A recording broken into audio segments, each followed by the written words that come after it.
What's happening? Taking a break from the story because this transformation that I've gone on is just mind-blowing. And I keep telling everyone that it's taken me well over a decade to come to the point where I now understand it's never been about how. In all the books I've read to find out how to become successful in whatever way that I deemed that it was going to be for me was all wrong. Because what I should have been looking at in every single book I read, and every single autobiography, and every single manual or anything that I've done, course, everything that I've done in the last 12, 15 years, the answer lay in who that person was that was telling me. The answer lay in who they were, the identity. And in this video, you're going to find out exactly what identity is, because when you say it, it can sound abstract, it can sound very hard to try and wrap your head around. What is your identity and how do you change it? So here we go. First things first, going to change what you think. So the thoughts that you have on a daily basis are what creates your life. How you think leads in to everything else that happens in your life. So you have to first and foremost become aware of what you are thinking. What is your predominant thought pattern? Is it negative, positive? Is it fear? Is it faith? What is the negative part that's holding you back? Or what is the positive part that's taking you exactly where you've been and had success in your life?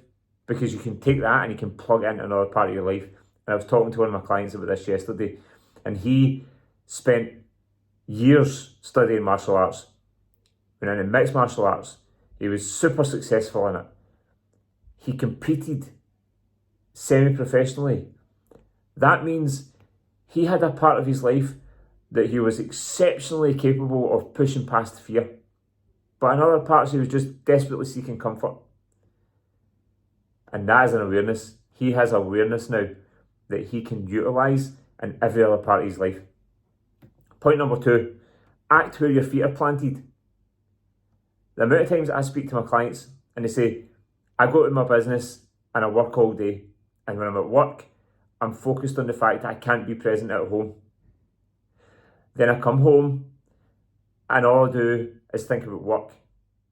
They're never actually where they are physically. So the second part is you have to become a capable man who can decide to be where his feet are planted. Right now, I want you to think where your feet are planted, and I want you to put yourself in the room. Not thinking about anything else, not thinking about why haven't I been, or why haven't I done, or why can't I be. Just be here. And that is presence.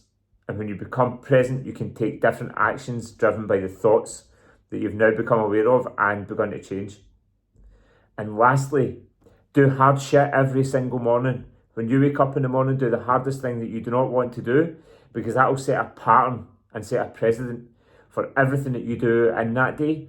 And that day is just your life, because you can't live tomorrow, you can't live yesterday, you can't live 10 years from now, you can't live 10 years in the past. All you can do is live here and now. And when you do hard shit first thing in the morning, as soon as you wake up, the things you don't want to do or you don't enjoy doing, physical exercise, pushing yourself to failure, where you do meditation, where you do journaling, where you do things that you don't want to do, that stuff sets a precedent for everything else that comes after that. And it means that when other stuff comes up during your day that is hard, you've already told your body and your mind that you are prepared to do hard shit.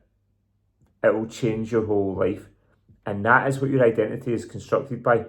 Your identity is built up by your awareness of the thoughts that you're thinking, because that constructs the man that you are.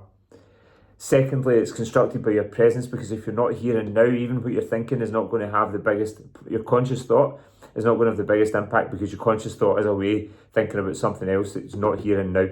And the last part is mastery of self. It's self-actualisation.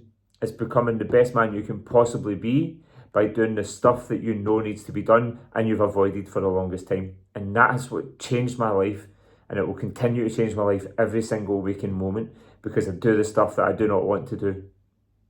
I suffer the pain of discipline, because for the longest time, 38 years, I suffered the pain of regret.